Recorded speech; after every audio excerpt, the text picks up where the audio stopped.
नमस्कार, मैं हूं सीता तिवारी। दोस्तों, अभी तक तो आपने देखा है कि हर चीज़ किराए पे मिलता है, यानी कोई भी सामान जो है आप किराए पे, जैसे कि आप शादी कर रहे हो तो आप गाड़ियां आपको किराए पे मिल जाती है, लहंगा आपको किराए पे मिल जाते हैं, सब कुछ जो है सौंदर्य का सामान आपको किराए पे मिल जाता है। लेकिन क्या आपने कभी यह देखा है या यह सुना है कि औरतें और दुल्हनें जो है किराए पे मिलती हैं? अब आप आश्चर्य पड़ गए होंगे कि सर ऐसी क्या बात कर रहे हैं कि ये जो है दुल्हन किराए पे, ये तो मजाक वाली बात हो गई। लेकिन यह मजाक वाली बात नहीं, यह सीरियस की बात है। तो चलिए हम उसी के बारे में जिक्र करते हैं। मध्य प्रदेश का एक जिला है शिवपुरी। इसी जिले के अंतर्गत एक गांव में जो है हर वर्ष जो है मेला लगता है, और उस गांव में जो है जब मेला लगता है तो देश के कोने कोने से लोग जो है उस मेले में आते हैं, और आते हैं किराए पर दुल्हनों को ले जाने के लिए। अब इसकी प्रक्रिया क्या है, इसके बारे में भी आपको हम डिटेल बताने की कोशिश करेंगे, और इसको आप जो है समझिएगा कि कैसे आपको किराए पे दुल्हनें या लड़कियां जहां जो है मिलेंगी। तो सबसे पहले उसमें आपको 10 रुपए का एफिडेविट, यानी 10 रुपए से लेकर के और 100 रुपए तक, न्यूनतम आप 10 रुपए का एफिडेविट जो है आपको जो है एक लिखना होगा, जिसमें जो है इकरारनामा, यानी जिसको कॉन्ट्रैक्ट बेस कहते हैं। तो आपको जो है ये कॉन्ट्रैक्ट बेस पर आपको एफिडेविट में जो है फार्म पर जो है सिग्नेचर करना होगा, लिखना होगा। उस एफिडेविट में आपको जो है कॉन्ट्रैक्ट होगा, यानी करारनामा होगा। करारनामा के तहत आप दुल्हन को 1 साल से लेकर 2 साल, 5 साल, 7 साल, 10 साल, कितने दिन तक किराए पर रखेंगे, ले जाएंगे, इसके लिए आपको जो है उस पर लिखना होगा। अब इस पर जो है आपके मन में आता होगा कि क्या यह कॉन्ट्रैक्ट टूट भी सकता है? बिल्कुल टूट सकता है। यह कॉन्ट्रैक्ट जो है अगर वह दुल्हन या लड़की चाहती है तो यह कॉन्ट्रैक्ट आपका जो है टूट जाएगा। लेकिन उसके लिए जो है जो राशि है वह लौटानी होगी। तो राशि कैसे है यह भी आप जान लीजिए। जैसे न्यूनतम स्टाम्प पेपर 10 रुपए से लेकर 100 रुपए तक है, उसी तरह जो है जो किराए नामे का जो फीस है, जो पैसा है, वह 30,000 से लेकर के और 3 लाख रुपए तक है। यानी जैसा जो है दुल्हन का रेट है, उस हिसाब से जो है आपको पैसे की भरपाई करनी होगी।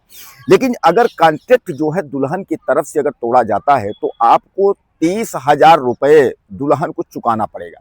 यानी दुल्हन जो है वापस आपको पैसे वापस करेगी। सपोज करिए आपने किसी लड़की को जो है पसंद किया, उस लड़की से आपने जो है स्टाम्प पेपर पे आपने लिखा पढ़ी की, और स्टाम्प लिखा पढ़ी करने के बाद आपने उसको पैसे का भुगतान कर दिया।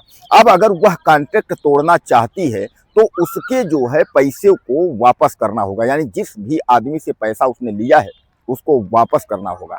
अब आपने कहेंगे कि भैया ये क्या है, कहाँ से, आपको समझ में नहीं आ रहा होगा ऐसा सिस्टम। तो यह क्रम आप समझ लीजिए, इस सिस्टम के बारे में मैं बता रहा हूँ। शिवपुरी के इस गांव में जो है वर्ष में एक बार मेला लगता है, और इस मेला का नाम जो है धड़ीचा प्रथा है। यानी धड़ीचा प्रथा, धड़ीचा प्रथा के तहत यहाँ औरतें और लड़कियां जो है किराए पे दी जाती हैं। यानी इस प्रथा, इस गांव के लोगों का कहना है कि हम लोगों का यह आज से नहीं, हमारे पूर्वजों के टाइम से जो है यह प्रथा चली आ रही है, और इस प्रथा का हम लोग वर्ष में 1 बार 2 बार जो मेला लगता है, उस मेले के दरमियान जो है हम लोग लड़कियां और दुल्हनों को किराए पे जो है देते हैं। अब इस पर जो है लोगों का यह कहना है कि देश के कोने कोने से तमाम लोग इस मेले में जो है शामिल होते हैं, और इस मेले में शामिल होने के बाद जो है दुल्हनों को किराए पर लेकर जाते हैं। जैसा कि आप जानते हैं कि कुछ लोगों को जो है दुल्हन किराए पर ले जाने का मतलब यह है कि माँ बाप की सेवा करवानी होती है। कुछ लोगों को यह है कि सेवा के साथ साथ दिखाने के लिए होता है कि हम जो है अपना जो है कॉन्ट्रैक्ट बेस पे शादियों में जिनकी औरतें नहीं हैं, बीबियाँ नहीं हैं, उनको किराए पर ले जाने के लिए उनको आवश्यकता होती है। इस तरह जो है जिनको ज़रूरत है वह वहाँ पहुँच करके और किराए पर अपना ले जाते हैं। लेने के बाद लेकिन बहरहाल जो मैंने आपको बताया है कि जो राशि है, उस राशि का आपको भुगतान करना होगा, और अगर उस राशि का अगर आप भुगतान नहीं करते हैं तो फिर यह आपके बस की बात नहीं है।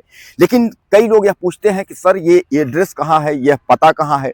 हमने पिछले वीडियो में आपको जो है सब कुछ बताया था। हाल वह वीडियो जो है मिलियन में वह खबर गई थी, लेकिन लोगों को उसमें बहुत सारा कमेंट था कि सर यह जो है इसका एड्रेस के बारे में जानना चाहते हैं, पता के बारे में जानना चाहते हैं। तो सबसे पहले आप गूगल पर जब भी सर्च करेंगे तो आपको पूरा डिटेल शिवपुरी के इस गांव का मिल जाएगा।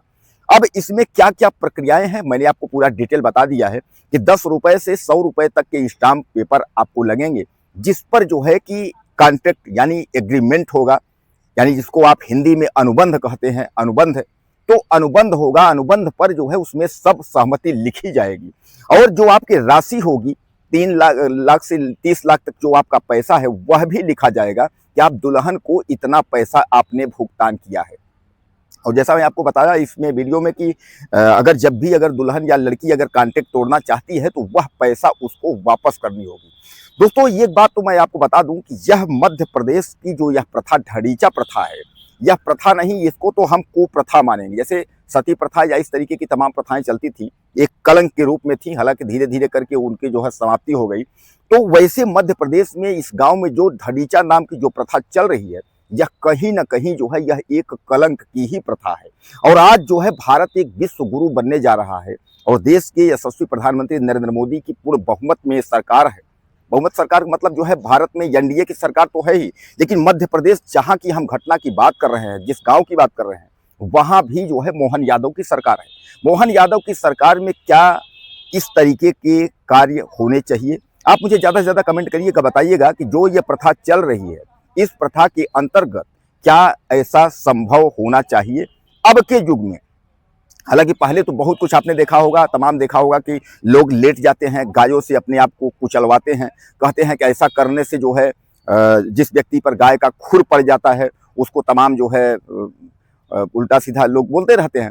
तो कहने का तात्पर्य ये है कि क्या ये जो प्रथा है और जो उस गांव के लोग बता रहे हैं कि हमारे गांव में वर्ष में 2 बार मंदिर पर मेला लगता है और इस मंदिर के मेले का जो प्रथा का नाम बताए कि ढड़ीचा प्रथा के अंतर्गत जो है दुल्हनें और लड़कियां जो है किराए पे दी जाती है, यानी कहने का तात्पर्य जो है यह गले के नीचे आपके नहीं उतर रहा होगा। लेकिन गूगल से लेकर के अगर आप कहीं भी सर्च करेंगे तो आपको यह घटना आपको मिल जाएगी। हालांकि मध्य प्रदेश के जो इसके पहले के सरकार में थे आपके शिवराज सिंह थे, शिवराज सिंह के बाद वह कई बार, हालांकि वह मध्य प्रदेश के मामा कहे जाते थे, अब उनके बाद जो है मोहन यादव की सरकार बना करके भारतीय जनता पार्टी ने, बीजेपी ने एक गेम तो खेला है। लेकिन कुल मिलाकर के क्या आपको लगता है कि मोहन यादव के समय में इस प्रथा पर रोक लगेगी?